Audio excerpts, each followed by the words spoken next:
What promise did God make after the Great Flood, and why does it matter even today? Imagine the scene. For what felt like an eternity, the world was water. Just water. A vast, unending ocean that had swallowed mountains and silenced kingdoms. Inside a wooden vessel, a small family huddled together, listening to the ceaseless rain and the creaking of gopher wood. They had heard the voice of God, they had obeyed. But as the waters raged, surely a question echoed in their hearts. What comes next? What hope is there when everything you have ever known has been washed away? This question is not so different from the ones we ask in our own storms, when the floods of life rise around us. The silence that followed the rain must have been deafening. After 40 days and 40 nights of tempest, the quiet was a new kind of storm. Then, one day it happened. A jolt, a sudden stillness. The gentle rocking that had been their constant companion for months ceased. The ark had come to rest, upon the mountains of Ararat, a silent sentinel on a silent peak. Noah, his hands trembling slightly, unlatched the great door. A sliver of light pierced the darkness, blinding at first. The air that rushed in was different, clean, fresh. It smelled of damp earth, of washed stone, of a world scrubbed clean and made new. The world was waiting, pristine and untouched, a blank canvas for a new beginning. Slowly, cautiously, Noah and his family stepped out of the ark. Their feet touched solid ground for the first time in over a year. The earth beneath them was soft and damp, but real, firm. They looked around, their eyes wide with wonder. The old world was gone. In its place, a quiet, solemn beauty. Every bird that flew, every creature that crept was a miracle. They had survived, they were alive, a parade of life, a testament to God's preserving hand. What do you do when you've been given a second chance at life? What is the first act of a heart overflowing with thanks? Noah did not build a house. He did not scout for fertile land. He did not immediately begin to plan for the future. He did something far more important. He built an altar. Each stone was a prayer, each one a testament to God's faithfulness. He was not commanded to do this. It was a spontaneous act of worship. The altar stood as a humble monument, simple, raw, real, a place where heaven and earth could meet. Noah then took some of the clean animals and birds, and he offered them as a burnt offering. The smoke curled upward, a fragrant pillar rising into the clear sky. Total surrender, complete devotion. Everything we have, everything we are, belongs to you. Thank you for saving us. Thank you for your mercy. The Lord smelled the pleasing aroma, not the scent of sacrifice, but the fragrance of a humbled, grateful heart. In that moment, Noah's heart connected with the heart of God, bridging the divine and the human.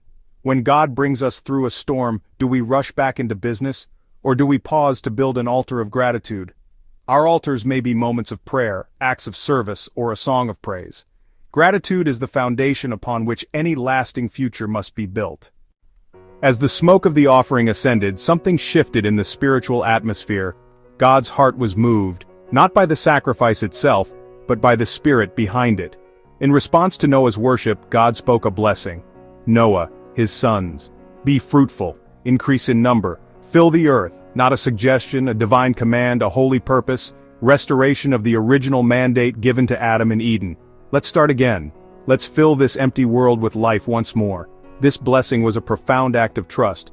God placed the future of creation into humanity's hands. He acknowledged the fear between man and beast, yet affirmed humanity's role as stewards. Everything that lives and moves would be food for them, as he had given the green plants. New world, new rules, God the giver, humanity the receiver, entrusted with his world again. God established something more profound, a covenant. Not just a promise, a sacred binding agreement. I now establish my covenant with you, and with your descendants after you, and with every living creature that was with you. Radical, birds, livestock, wild animals, a universal promise embracing every living thing. Never again will all life be destroyed by the waters of a flood. Never again will there be a flood to destroy the earth. Never again. A promise is powerful, but a visible sign makes it unforgettable. God knew the human heart, our tendency to forget, to doubt, to let fear creep back in. Dark clouds would gather, rain would begin to fall, the memory of the flood would haunt Noah's descendants. So God gave them, and us, a sign. I have set my rainbow in the clouds, and it will be the sign of the covenant between me and the earth. Red, orange, yellow, green, blue, indigo, violet, a perfect radiant bow painted across the sky. A bridge of light connecting heaven and earth. For Noah and his family, not just a natural phenomenon, the very signature of God. a personal note from the Creator written in hues of light. I remember. I will not forget my promise. You are safe. Whenever I bring clouds over the earth and the rainbow appears in the clouds, I will remember my covenant. Of course, God does not forget. Yet in grace he speaks in human terms, binding himself to this promise. The rainbow is a divine memorial. My mercy endures, my promise holds fast. It isn't a promise of no more storms, but that we will never be utterly destroyed by the storm. God's judging flood will never again cover the whole earth. Even in our darkest trials, God's mercy is the final word. The story of Noah is a grand drama of light and shadow. The ark was a vessel of contained light, a small pocket of life floating in a world consumed by the deep. For months they lived in dimness, world defined by wooden walls and the sound of water, until the first sliver of light opened a new day on a world washed clean. The clouds represent trouble, judgment, and sorrow, dark, heavy, blinding. But the rainbow is God's light refracted through the storm. God does not remove the clouds, he shines through them. The light doesn't erase the darkness, but triumphs over it, painting it with color and promise. That silhouette is all of us. Small figures in a grand story, framed by God's rising light. The olive branch was a small speck of light, a green shoot of hope in a world of gray. He meets us in brokenness and fear, and hangs his bow of promise in the clouds. His light is more powerful than any shadow. He is the God who commands the morning, even after the longest, darkest night. Hope is not the absence of darkness, it is the presence of light within it. Faith is choosing that light, even when you cannot see it clearly. The covenant God made with Noah was not a temporary agreement. He called it an everlasting covenant. Everlasting, a promise for every generation, for every living creature, for all time. It is as true for us today as it was for Noah's family thousands of years ago. Every time we see a rainbow, we witness an ancient promise that has never been broken. We live under a sky of grace, not a sky of judgment.